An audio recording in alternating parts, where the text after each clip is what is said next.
Danielle Sharp lived for the climb. The long nights, the glass ceilings, the boardroom winds. She didn't just survive corporate America, she owned it. But no matter how many titles she earned or bonuses she collected, her favorite accomplishment was the man who always stood beside her. Miles. He was her anchor, her peace, the man who walked into a room and made everyone feel like they knew him for years. Danielle loved how other women looked at him, admiring from a distance, wondering how she, the high-powered executive with calloused ambition, had managed to land someone so easygoing, so grounded. She loved showing him off.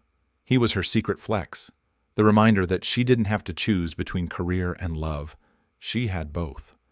At parties, she always introduced him last, like the dessert after the main course. And when she said, "This is my husband Miles," her tone held a subtle pride, not boastful, but intimate, possessive, and when he'd lean in and wrap his arm around her waist, smiling like she was the only woman in the world, she believed it too. The company's quarterly mixer was held at a luxury rooftop bar downtown. String lights, velvet booths, free champagne, the kind of event where future promotions were whispered over craft cocktails. Danielle was in her element. She wore sleek black with gold earrings and a confidence tailored to perfection. Her arm never left Miles's as they moved through the crowd. She introduced him to everyone. "This is the guy who keeps me sane. The reason I still believe in good men. He can build anything. Just don't ask him to answer emails." Each compliment was met with laughter and admiration. Danielle soaked it in, until she introduced him to Sabrina Lynn. Sabrina was bright, talented, and eager, but that night something shimmered beneath her professional polish. She wore a scarlet slip dress with a subtle slit, paired with modest heels, just enough to seem innocent, but tailored for attention. She played the role of respectful mentee to perfection. "Mr. Sharp," she said with a laugh, "I've heard you're the only reason Danielle ever takes a day off." Miles smiled. "Please, call me Miles." Their handshake lasted a second too long. Danielle beamed between them, unaware. "Sabrina's sharp," she said proudly. "Smart, ambitious. I told her she reminds me of me at her age." Sabrina smiled, but her eyes never left Miles. "That's the highest compliment I've ever received." As the evening stretched on, Sabrina drifted into their circle more than once. She fetched Danielle a drink. She laughed at Miles's stories. She touched his shoulder once when she giggled, softly, deliberately. Danielle chalked it up to charm, youth. But Sabrina was watching everything. How Miles leaned in to listen, how he glanced at Danielle when she wasn't looking, how his smile faded the moment he thought no one saw. She noticed the small cracks, the things Danielle missed, and while Danielle left that night drunk on praise, drunk on pride, Sabrina left with something else, an idea. Later that night, as Miles pulled off his tie in their bedroom, Danielle walked behind him and wrapped her arms around his chest. "You were perfect tonight," she whispered. "I love the way they look at us." Miles chuckled. "Why? Because they all want you or because they all want me?" She grinned. "Both." He turned to kiss her, but something flickered behind his eyes, a hesitation, a shadow. She didn't see it, but Sabrina would have. Sabrina knew exactly what she was doing. She didn't rush, didn't push, just observed, waited, and then she slipped in through the cracks. It started with a thank you email, subject line, "Still thinking about Friday." The body was simple, professional on the surface. "Thanks again for the intro. You and Danielle are the couple every girl dreams of becoming one day. Made me believe that kind of love actually exists." Miles hesitated before replying. He wasn't blind. Sabrina was attractive, intoxicating in that effortless, magnetic way. The kind of woman who knew exactly how to hover at the edge of your attention without demanding it. But what stood out most was the flattery. It had been a long time since someone made him feel seen. Danielle praised his character, his loyalty, his emotional depth. But Sabrina? She praised his appeal. He responded, "Thanks for the kind words. Danielle thinks very highly of you." It was harmless. At least, it felt that way. but the door, now cracked, wasn't going to stay that way for long. At work, Sabrina never overstepped. She kept the smile warm, the tone playful, always asking Danielle about Miles in just the right moments. "How do you keep things exciting after 10 years? You two make marriage look easy. Miles seems so grounded. It's rare." Danielle ate it up. She was proud of her marriage, proud of Miles. What she didn't know was that her own confidence made it easier for Sabrina to slip beneath it. Because what threat does a fan pose? Sabrina began DMing Miles late at night. Not every night, but just enough. Funny TikToks, random thoughts. "This made me think of you and Danielle LOL." Miles didn't delete the messages, but he didn't tell Danielle either. The first time she texted him just "good night," he stared at his screen for a full minute before replying. He typed, erased, typed again. "Good night." No emoji. Still, it was enough. Sabrina kept it slow. She never crossed the line. She erased it. She got him comfortable, made him feel like it wasn't cheating. It was just attention, just appreciation. And Danielle? She never noticed the way Miles lingered over his phone a little longer, or how his smiles during dinner were no longer for her. One afternoon, after a client presentation, Sabrina found Danielle in the office kitchen. She poured herself tea and leaned against the counter. "You ever wonder," she said casually, "if people are really as loyal as they seem?" Danielle looked up. "What do you mean?" Sabrina shrugged, sipping slowly. "Just, people have whole lives you don't see. Secrets. I think about that sometimes." Danielle chuckled. "Well, if Miles has a secret life, he's doing a great job hiding it. He barely has time to recharge his tools, let alone juggle secrets." Sabrina smiled gently. "You'd be surprised what people find time for." She turned and walked out, leaving that sentence behind, like perfume.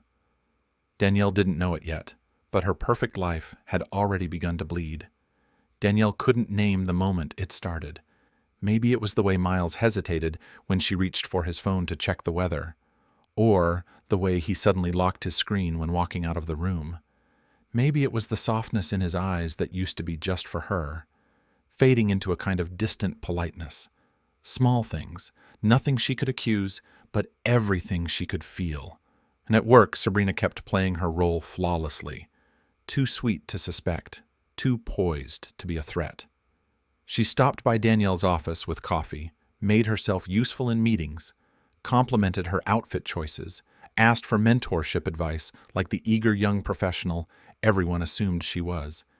And all the while, she was texting him. "I had a dream about you last night. Not telling you what it was. You'd blush."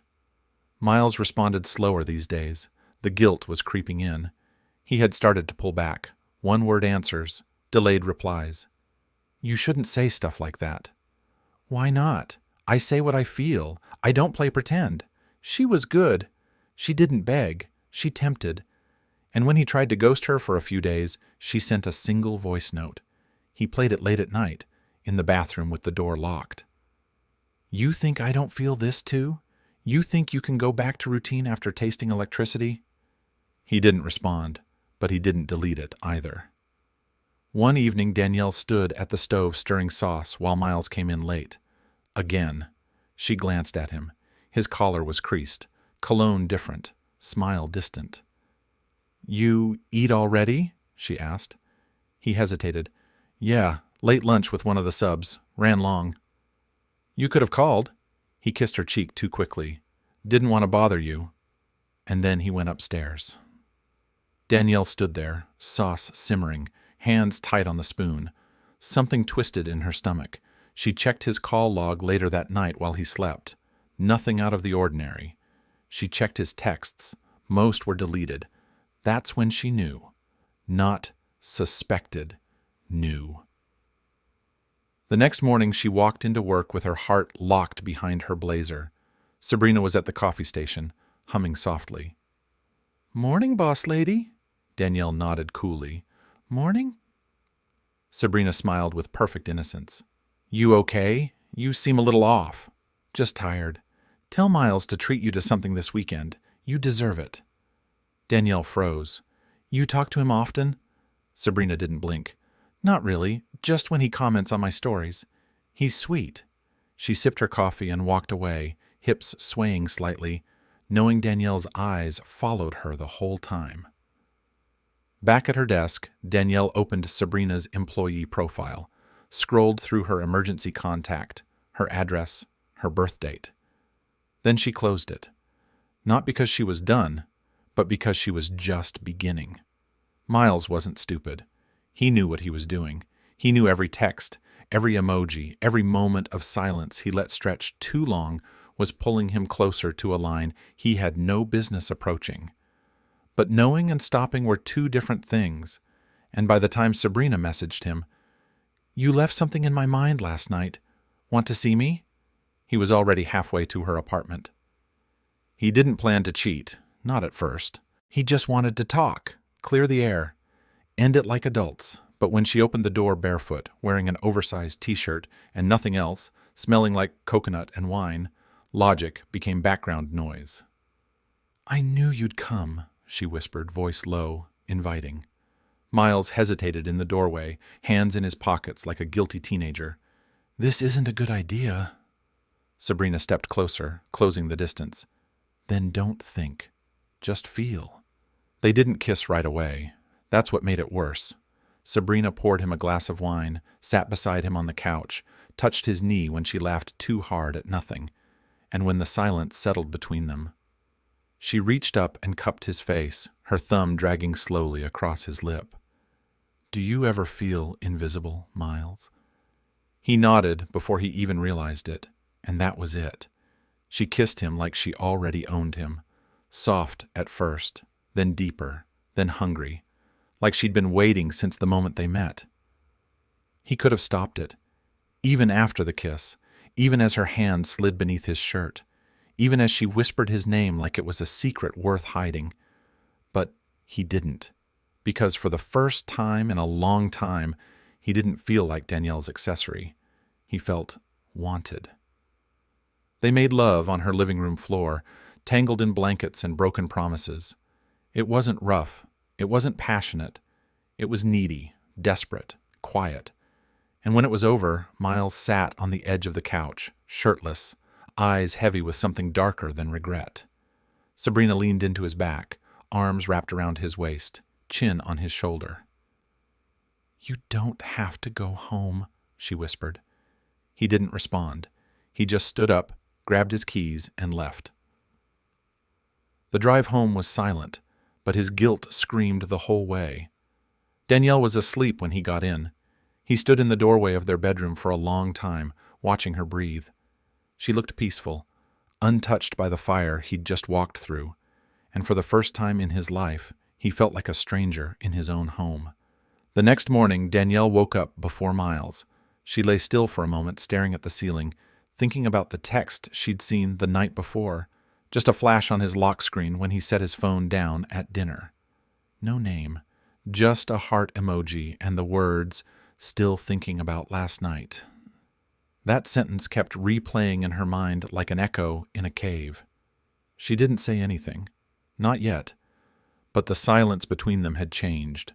Miles moved around the kitchen slower than usual, avoided eye contact, kissed her on the cheek like it was a reflex, not affection. Danielle watched him pour his coffee. Same routine, same mug, same man. But it all felt hollow, like someone had taken her husband and replaced him with a replica that didn't quite fit right. At work, Sabrina was glowing, not in a subtle, well-rested kind of way. She radiated, more makeup than usual, a bounce in her step, lips slightly swollen, a thin red mark at the base of her neck, half covered by her blouse collar. Danielle noticed it instantly. "Hot date?" she asked casually, sipping her coffee. Sabrina turned slowly. "Something like that." Their eyes locked, just for a second, but it said everything. Later that day, Danielle opened Sabrina's Instagram from a burner account. The stories were gone, expired, But one post remained, a photo of her wine glass and a man's hand on the couch. Caption, "When silence feels like home." She zoomed in. The hand looked familiar. The shape, the veins, the small scar on the knuckle from years ago when Miles tried to open a beer bottle with a wrench. Her stomach dropped. That night, Danielle said nothing. She made dinner. They watched a show. She laughed at his jokes and even curled up beside him on the couch. But her smile didn't reach her eyes. And when Miles fell asleep, she went to the bathroom and threw up silently, flushing before every wretch so he wouldn't hear. She stared at herself in the mirror afterward, makeup flawless, eyes hollow. This wasn't grief. It was confirmation. Sabrina, meanwhile, couldn't stop texting. She wanted more attention, more nights, more him. "I miss you already. You thinking about me? I can still taste you." Miles didn't reply for hours. When he finally did, it was short. "We shouldn't have done that." Sabrina's reply came instantly. "But we did. And you liked it. And I'm not going anywhere." Miles told himself it was over, that what happened was a moment of weakness, a mistake, a lapse in judgment. He told himself he loved his wife, that he had too much to lose. But 3 days later, he found himself parked outside Sabrina's apartment again, hands trembling on the steering wheel, heart pounding with anticipation and shame. He needed one more taste, one last escape before he went back to pretending. Sabrina opened the door like she'd been expecting him, wearing silk this time, black, low cut, deliberate. "Didn't think you'd stay away long," she said with a smirk. Miles didn't say a word. He just stepped inside. It was rougher this time, desperate, silent, no small talk, no music, just bodies clashing like they were trying to forget something or bury it deeper. Sabrina moaned louder than she had the first time, whispering things in his ear like poison. "She'll never touch you like this. You don't belong in her world anymore. You're mine, Miles." He didn't argue. Not tonight. He let himself believe it, just for a little while longer. What he didn't know, what he couldn't know, was that the entire encounter was being recorded. Sabrina had propped her phone up inside a hollowed-out book on the TV stand. Wide angle, sound clear. She didn't smile for the camera, but her eyes flicked toward it once, just for a second, as if to say, "Now you'll never leave me." Afterward, Miles stood in the bathroom, washing his face, trying not to look himself in the mirror. "This really is the last time," he muttered. Sabrina walked in behind him, wrapping her arms around his bare waist. "If that's what you need to tell yourself." He pulled away gently. "I need to fix things with Danielle. It has to stop." She didn't argue, didn't cry. She just smiled, brushed his shirt collar flat, and nodded. "Of course." He left thinking she understood, but Sabrina wasn't letting him go. That night, she uploaded the video to a private drive, created 3 backups, one on a USB she slipped into her purse, one hidden in an email draft, one saved on an unlisted link she bookmarked under the name Weekly Budget, just in case. Then she went to work the next morning like nothing had changed, brought Danielle her favorite latte, complimented her new heels, sat through meetings with perfect posture and patient eyes, all while planning her next move. Because now, Sabrina didn't just want Miles, she owned him. Danielle had stopped sleeping, not completely, but enough that the circles beneath her eyes required concealer instead of confidence. Enough that even her most polished sentences at work sounded a little hollow. Miles noticed, asked if she was okay. She smiled. "Just stress. You know how it is." She said it kindly. But her eyes, they were calculating now. She didn't accuse. She studied. Every shift in his tone, every pause when he answered questions, every shower that lasted too long, every locked phone. Sabrina had become too confident. She flirted in shadows, lingered near Miles at every company gathering, even placed a hand on his shoulder once, just briefly, right in front of Danielle. It was subtle, but not invisible, and Danielle noticed. She saw the way Miles tensed, the way his eyes dropped immediately to the floor, like a boy caught stealing. Danielle didn't confront them yet. She researched. She combed through phone records, VPNs, burner apps. She'd built empires through strategy. And now she was building a case through silence. One night, after putting the kids to bed, she came back downstairs and stood in the doorway of the living room. Miles was on the couch, scrolling his phone. "You remember Sabrina?" she asked suddenly. He looked up, startled. Yeah, of course. She's getting promoted soon. I'm recommending her." He hesitated. "That's, nice of you. She reminds me of me, at her age, hungry, driven." He nodded slowly. "Yeah, I can see that." Danielle smiled softly. "But something feels off about her lately. You ever notice that?" Miles's throat tightened. "No, not really. She's just close, too close, like she wants to be me." She stared at him now, not smiling. He didn't speak, didn't blink. She left the room. He sat frozen for another 10 minutes. The next day, Sabrina made her move. She emailed a link to herself from a private Gmail address. No message, just the link. Then she took her phone to a private office stall and played the video back, the one of her and Miles. She watched it like a trophy. Then she did something bold. She printed a still frame. 1 second of footage, clear enough to see Miles's face. She folded it neatly into a small envelope, blank on the outside, and slipped it into Danielle's office inbox. At the end of the day, Danielle didn't open it immediately. She noticed it, felt the weight of it. Her name wasn't on it, no post-it, no note, just a silent dare. She waited until she was alone that night. Desk light on, door locked. Then she unfolded it. And there he was, Miles, shirtless, kissing Sabrina's neck, eyes closed, completely hers. Danielle didn't cry, didn't scream. She just sat there, heart thudding, a storm building in her chest. Not just betrayal, but humiliation in her own world by someone she mentored. She stared at the photo and whispered to herself, "Not like this." Danielle didn't storm out, didn't call Miles at home, didn't tear apart their bedroom or show him the photo in a fit of rage. That would have been too easy. She wanted more than truth, more than confrontation. She wanted consequences.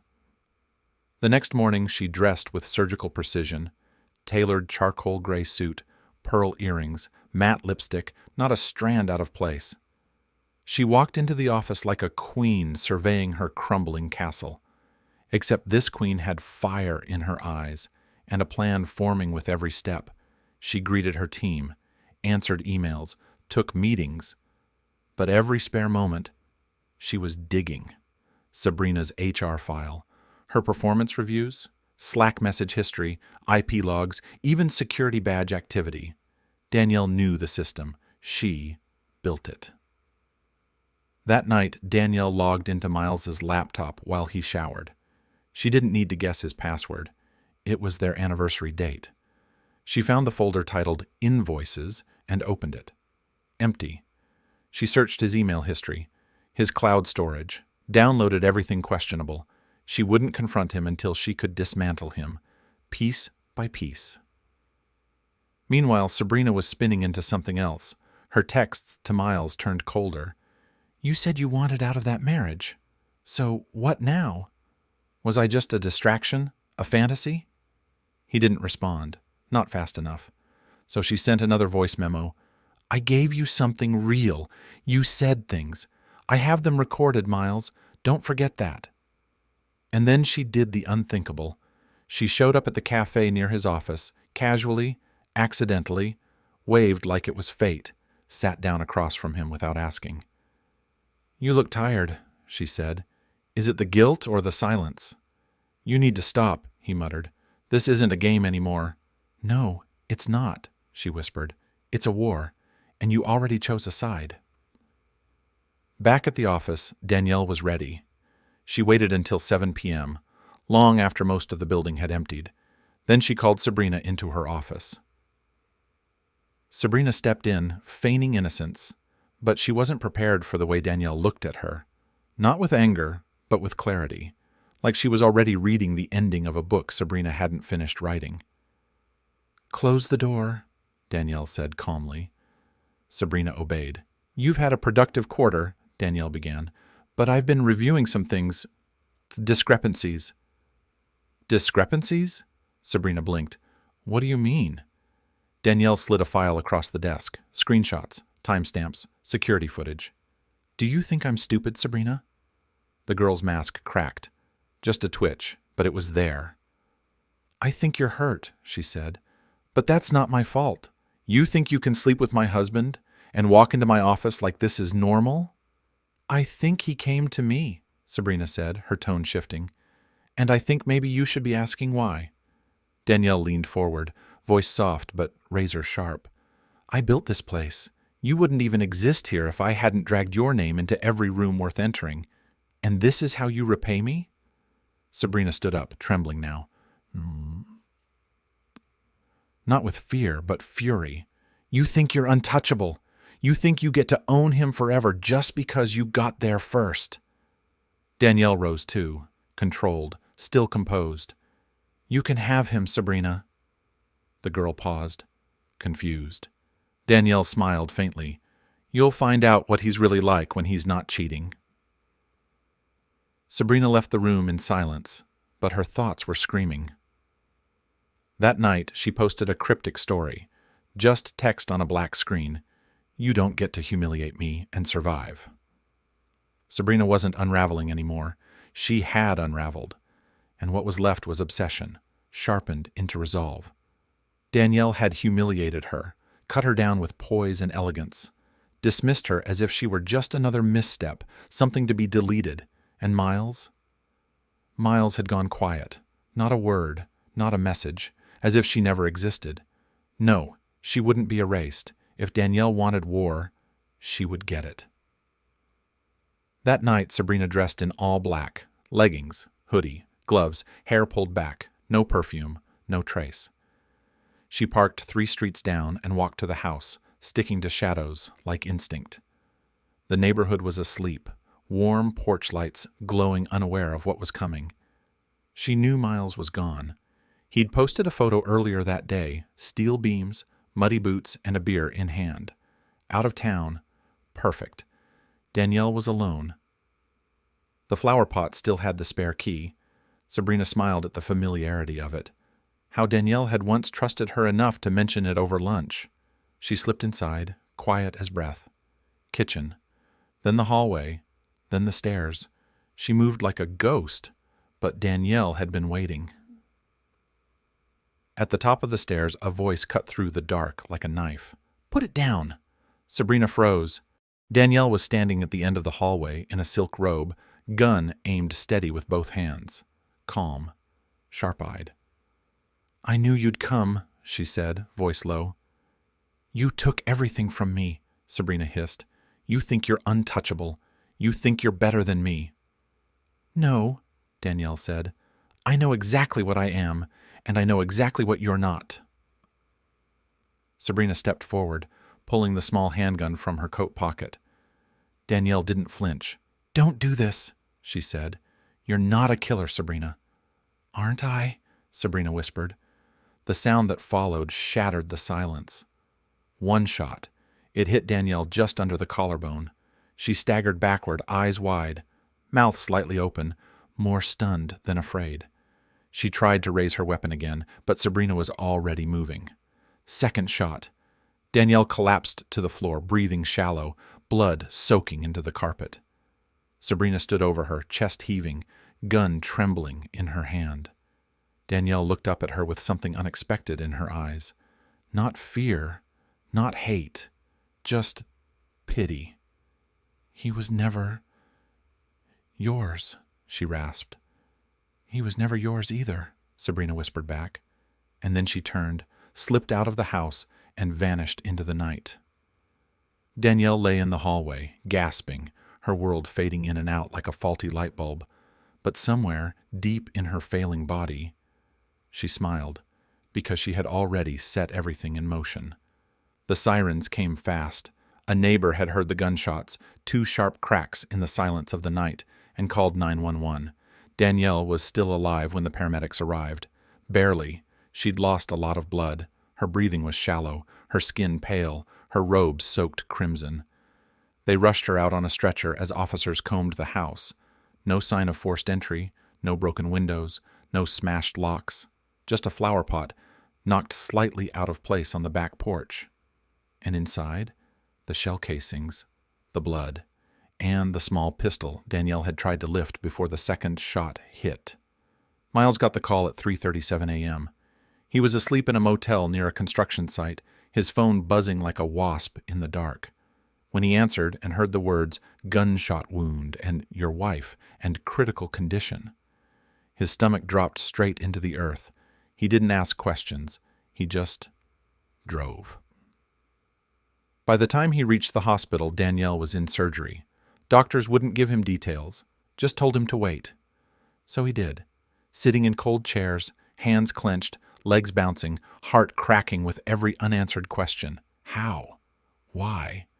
Who? Back at the house, police found Danielle's private drive tucked beneath the floorboards of her closet, labeled contingency.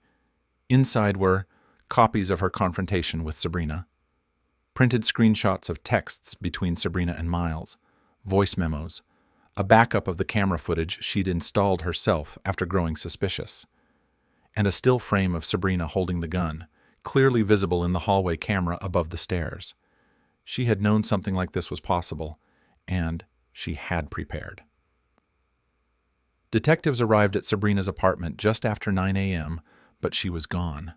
Packed a small duffel, left her phone behind, wiped her laptop. No credit card activity, no social media posts. She'd vanished like a ghost, but ghosts don't stay hidden forever.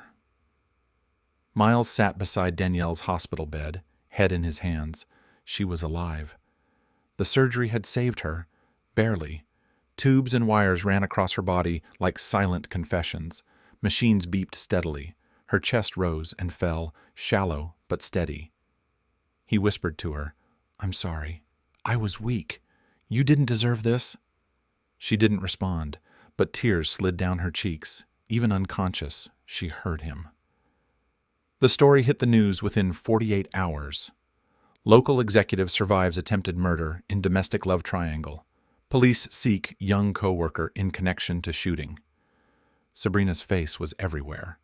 And suddenly so was Miles's. A friend, a husband, a cheater, a mistake. He became the man everyone wanted to ask questions about. And Danielle? She became the woman everyone admired for surviving betrayal with blood and silence. Danielle awoke to the sterile white light of the hospital ceiling, the steady beep of the heart monitor, the tightness in her chest, and the dull, echoing pain that reminded her she was still alive. Miles was asleep in the chair beside her, face in his hands, guilt hanging on him like a shroud. She didn't speak. She just stared at him until he felt it, her gaze, burning through whatever version of truth he'd told himself to feel less guilty. He sat up slowly. "You're awake," he whispered. Danielle blinked. Then, in a voice rough from intubation and trauma, she rasped, "She tried to kill me." Miles nodded, his eyes filled with tears he didn't wipe away. "I know. They're looking for her. Everywhere." The detectives returned that afternoon. Danielle didn't flinch when they showed her the arrest warrant for Sabrina Lynn. Aggravated assault with a deadly weapon, attempted murder, premeditation. "We'll find her," they promised. Danielle didn't nod. She didn't cry. She just asked one question. Did she go alone? Sabrina, meanwhile, was hiding in plain sight. A hoodie, a wig, cash only. A burner phone turned off most of the time. Motels with broken vending machines and zero front desk surveillance. She knew what the headlines said. She watched it all unfold from greasy lobbies and back alley Wi-Fi. Corporate VP shot by husband's mistress. Suspect on the run. Believed armed. Obsession gone deadly. But Sabrina didn't see herself as a fugitive. Not yet. She saw herself as a wronged woman, a lover betrayed, a dream denied, a soul robbed of the life she was promised. Danielle had everything.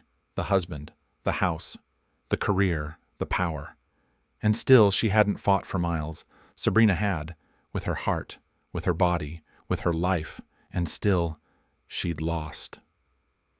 Now she was sleeping in a motel bed with a Glock wrapped in a towel under her pillow, and one name kept pulsing in her mind. Not Miles. Danielle. "She's not finished," Danielle told the detectives. "She's watching. She wants to know if she failed. And when she realizes she did, she'll come back to finish what she started." The detectives took her seriously. Increased security at the hospital, plainclothes officers posted outside her door, photos of Sabrina sent to every airport, bus terminal, and hospital in the state. But Danielle knew one thing they didn't. Sabrina wasn't running forever. She was waiting. Miles tried to apologize again that evening. "You don't have to forgive me," he said quietly. "I just want to be here." Danielle looked at him for a long time, then whispered, "I want you to leave." He stood, nodded slowly, didn't argue, because he knew he had already lost her. Sabrina watched him leave through a cracked motel curtain 2 towns over, streaming security footage from her own backdoor tap into Danielle's smart system. She smiled faintly to herself in the dark. "Now she's alone," she whispered, "just like I was." The hospital discharged Danielle under strict conditions: no public appearances, no interviews, and no staying at home. She was moved to a safe house, high-rise condo, secure elevators, 3 cameras at every entrance. Only her assistant, the detectives, and her lawyer knew where she was. But even with all the protection, Danielle didn't sleep much. She didn't trust locks, didn't trust silence, because she knew Sabrina. And Sabrina wasn't hiding. She was waiting for the silence to lull them all to sleep. 3 nights after her release, Danielle heard the buzz of the doorbell. Twice. Not once, not held, twice, short and deliberate. A signal.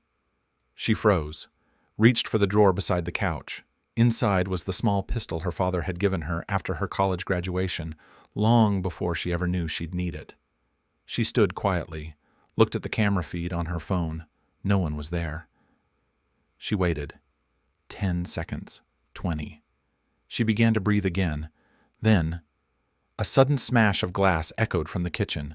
Back window. Danielle didn't scream, didn't run. She moved like steel. Sabrina stepped through the kitchen with no hesitation, hair chopped short, eyes wild but focused, dirt on her jeans, gun in her hand.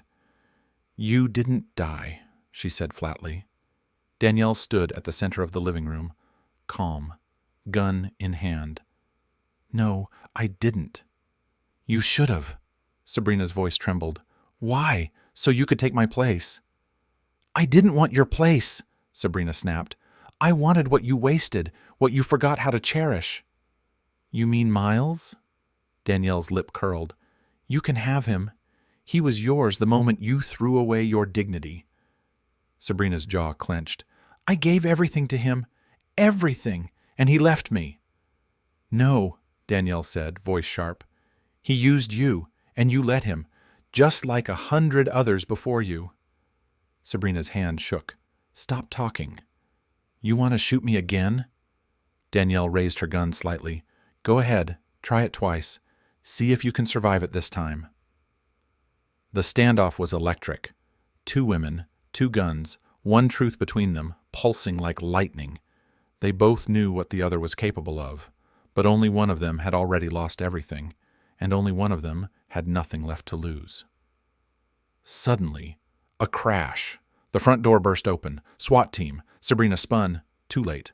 A flashbang, a tackle, a scream. She hit the floor hard, the gun skittering across the tile, pinned, disarmed, cuffed, still screaming as they dragged her out. Danielle collapsed to her knees, not from fear, but from relief. The nightmare was over, and she had survived it on her feet. 3 weeks later, Sabrina was formally charged with attempted murder, breaking and entering, illegal possession of a firearm, violation of a restraining order, and premeditated intent to kill. She showed no remorse in court, no apologies, only contempt. Danielle showed up for every hearing, poised, silent, a reminder that she lived. Miles tried to reach out once more. A letter, unread, returned unopened.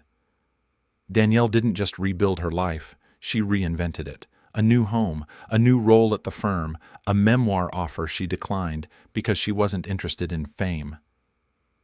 She was interested in freedom, and she finally had it. Sabrina would be eligible for parole in 25 years. Danielle wasn't afraid of her anymore. But she never moved back into the house with the flowerpot key. Because survival didn't mean going back to what was broken. It meant never handing the devil your address again. The end.